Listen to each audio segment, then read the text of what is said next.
एक तपती दोपहर राय स्टार और उसकी माँ खेत में काम कर रहे थे। तभी काम करते करते अचानक माँ को चक्कर आ गया और वो जमीन पर गिर गई। राय स्टार घबरा गया और माँ को संभालने लगा। माँ ने कांपते हुए बोली, बेटा राय स्टार, मेरी जिंदगी का दिया अब बुझने वाला है। मेरे मरने के बाद तू इस दुनिया में अकेला कैसे रहेगा? मेरी बस एक आखिरी इच्छा है, तू शादी कर ले। कम से कम घर में कोई तो होगा जो तुझे 2 वक्त की रोटी प्यार से खिला सके। राय स्टार की आंखों में आंसू आ गए। उसने कहा, माँ, हम दाने दाने को मोहताज हैं। मुझ जैसे गरीब को कौन अपनी बेटी देगा? माँ ने खांसते हुए कहा, बेटा, गरीबी इंसान की जेब में होती है, किस्मत में नहीं। वो भी बहुत गरीब है। उसके माँ बाप बचपन में गुजर गए थे। वो अपने मामा के घर बोझ बनकर रह रही है। वो हमारे घर की हालत समझती है। तू अगर हाँ बोले तो मैं आज ही बात करूं। राय स्टार से माँ की ये हालत देखी नहीं गई, इसलिए उसने धीरे से हाँ कर दी। ठीक है माँ, तू जैसा कहे। अगले ही दिन राय स्टार और उसकी माँ पायल को देखने गए। पायल टूटी हुई चप्पल और कमीज में कमाल की लग रही थी। राय स्टार ने उसे देखा और पहली नजर में दिल दे बैठा। पायल भी राय स्टार को देखकर शर्मा गई। फिर राय स्टार की माँ ने हाथ जोड़कर कहा, देखिए भाई साहब, लड़का लड़की ने एक दूसरे को पसंद कर लिया है, तो क्या हम हाँ समझें? पायल के मामा तो चाहते ही थे कि सर से बला टले। अरे बहन जी, मेरी तरफ से हाँ है, रिश्ता पक्का समझिए। फिर बिना किसी बैंड बाजे के बस वरमाला पहनाकर राय स्टार और पायल की शादी हुई। शादी के बाद दोनों घर आए। कमरे में पहुंचते ही राय स्टार ने हिम्मत करके पायल का हाथ अपने हाथ में लिया और बोला, पायल, मेरे पास तुम्हें देने के लिए हीरे मोती तो नहीं है, पर मैं तुम्हें कभी रोने नहीं दूंगा। पायल ने राय स्टार की आंखों में देखा और उसके होंठों पर अपनी उंगली रख दी और बोली, आपका साथ ही मेरा सबसे बड़ा गहना है। फिर दोनों ने अपने शादी के जोड़े उतारे और बिस्तर पर लेट गए। वो रात उनकी जिंदगी की सबसे खूबसूरत और रंगीन रात बन गई। पायल के आने से राय स्टार की जिंदगी में खुशियां आ गई थी। पायल सिर्फ घर की रानी नहीं थी, वो राय स्टार के साथ खेत में भी बराबर पसीना बहाती।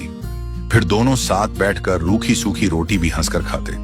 शाम को जब राय स्टार थका हारा घर आता तो पायल बड़े प्यार से उसके पैर दबाती और बोलती, आप चिंता मत करो, हमारी मेहनत रंग लाएगी। एक दिन हमारा भी पक्का मकान होगा। ये सुनते ही राय स्टार की आंखों में चमक आ जाती थी। फिर एक दिन दोपहर का, उफ, ये हुस्न, ये हीरे जवाहरात तो मेरी हवेली के मखमली बिस्तर पर होने चाहिए। उस गरीब राय स्टार की टूटी खाट पर ये क्या कर रहे हैं? फिर शेरा तुरंत राय स्टार के घर की तरफ निकल गया और सीधा राय स्टार के घर पहुंच गया। राय स्टार दरवाजे पर शेरा को देखकर कांप गया। उसने हाथ जोड़कर बोला, मालिक, आप मेरे गरीब खाने में कोई गलती हो गई क्या मुझसे? शेरा ने बोला, गलती तो तेरी हुई है राय स्टार। मैंने सुना तेरी शादी हो गई, लेकिन मुझे नहीं बुलाया। हम क्या इतने पराये हो गए? राय स्टार ने डरते हुए गर्दन झुका ली। नहीं मालिक, मैंने सोचा आप मुझ जैसे गरीब की शादी में कैसे आओगे, इसलिए हिम्मत नहीं हुई। राय स्टार और शेरा बात कर ही रहे थे कि तभी पायल तालाब से नहाकर वापस आई। शेरा ने राय स्टार से नजर हटाई और पायल को ऊपर से नीचे तक घूरा और एक लालची मुस्कुराहट के साथ बोला, भाभी जी, आप तो चांद से भी ज्यादा खूबसूरत हो। शायद इसलिए इस नालायक राय स्टार ने हमें नहीं बुलाया, ताकि आपको किसी की नजर न लग जाए। और अपनी जेब से एक चमकती हुई हीरे की अंगूठी निकाली और पायल की तरफ बढ़ा दी। लीजिए भाभी जी, मेरी तरफ से ये छोटा सा तोहफा, ये असली हीरा है। अंगूठी की चमक देखकर पायल की आंखें फटी रह गईं। उसने ऐसी चीज सपने में भी नहीं देखी थी। उसने झिझकते हुए बोला, नहीं मालिक, ये तो बहुत महंगा है, मैं ये नहीं ले सकती। लेकिन शेरा ने जबरदस्ती अंगूठी पायल की हथेली पर रख दी और बोला, ले लीजिए भाभी जी, मना मत करना, वरना मेरा दिल टूट जाएगा और मैं दिल टूटने पर बहुत बुरा मानता हूँ। फिर शेरा राय स्टार को एक कुटिल मुस्कान देकर वहां से चला गया। लेकिन राय स्टार का दिल जोर जोर से धड़क रहा था। उसे शेरा का घर आना बिल्कुल पसंद नहीं आया। वो जानता था कि शेरा एक नंबर का अय्याश इंसान है, जिसकी बुरी नजर पूरे गांव की बहू बेटियों पर रहती है। अगले दिन पायल रोज की तरह राय स्टार के लिए खाना लेकर खेत की तरफ जा रही थी। तभी अचानक पीछे से शेरा की जीप आई और उसने पायल के आगे जीप रोक दी। पायल घबरा गई। शेरा जीप से उतरा और धीरे धीरे पायल के पास आया और बोला, भाभी जी, ये क्या जुल्म कर रही हैं आप? ये नाजुक बदन और ये गोरा रंग, ये खेत की धूल और धूप के लिए नहीं बना है, ये तो महलों में रहने के लिए बना है। पायल ने डरते हुए कहा, रास्ता दीजिए मालिक, राय स्टार जी इंतजार कर रहे होंगे। लेकिन शेरा ने रास्ता नहीं छोड़ा, बल्कि उसने पायल के हाथ में एक महंगे मेकअप सेट का पैकेट पकड़ा दिया और बोला, रायस्टार तो गधा है जो हीरे को पत्थर के साथ घिस रहा है। ये रखिए, शहर से खास आपके लिए लाया हूँ। एक बार इसे लगाइए और शीशे में देखिए, आपको अपनी असलियत समझ आ जाएगी। पायल ने पहले मना किया, पर मेकअप सेट की चमक देखकर उसका मन ललचा गया, इसलिए उसने पैकेट ले लिया। उस दिन वो खेत नहीं गई। शेरा की बातें उसके कानों में तीर की तरह चुभ रही थी। अब शेरा हर दिन रास्ते में पायल का इंतजार करता, और जब वो पायल को देखता तो बोलता, भाभी जी, आपको इतनी धूप में तड़पता हुआ देखकर मुझे दुख होता है। पता नहीं रायस्टार क्यों नहीं देखता आपका ये तड़पना। पायल ने दुखी होकर कहा। क्या करे मालिक, किस्मत में यही लिखा है। शेरा ने तुरंत कहा, किस्मत बदलते देर नहीं लगती पायल जी, बस सही इंसान का हाथ पकड़ना पड़ता है। आइए, मैं आपको छोड़ देता हूँ। पायल झिझकते हुए जीप में बैठ गई, और तब से हर दिन शेरा पायल को लिफ्ट देने लगा। लेकिन रायस्टार को इस बात की भनक तक नहीं थी। धीरे धीरे पायल को शेरा की ये फिक्र और मीठी बातें अच्छी लगने लगी। अब पायल का मन खेत में नहीं लगता था।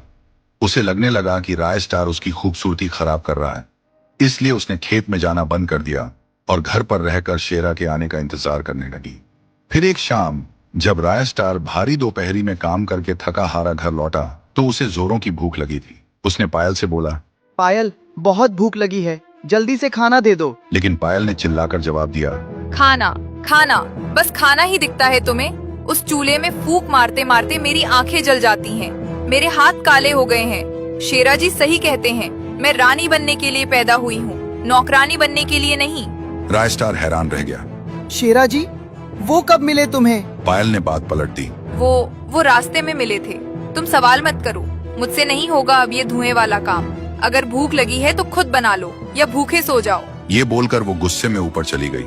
बेचारा रायस्टार चुपचाप आंसू बहाता हुआ खुद ही लकड़ियां जलाकर अपने लिए खाना बनाने लगा, और उधर पायल आराम से बैठकर शेरा का दिया हुआ मेकअप लगा रही थी और शीशे में खुद को निहार रही थी। लेकिन माँ ये सबसे बेखबर थी। जिस 2 रोटी के सुख के लिए उसने बहू लाई थी, आज वही बेटा आंसुओं के साथ खुद अपनी रोटी बना रहा था। उस दिन के बाद से सब कुछ बदल गया। सुबह होते ही रायस्टार बेचारा अकेले खेत में पसीना बहाने चला जाता, और इधर रायस्टार के जाते ही शेरा की जीप सीधा रायस्टार के घर के बाहर आकर रुकती। शेरा कभी खाली हाथ नहीं आता।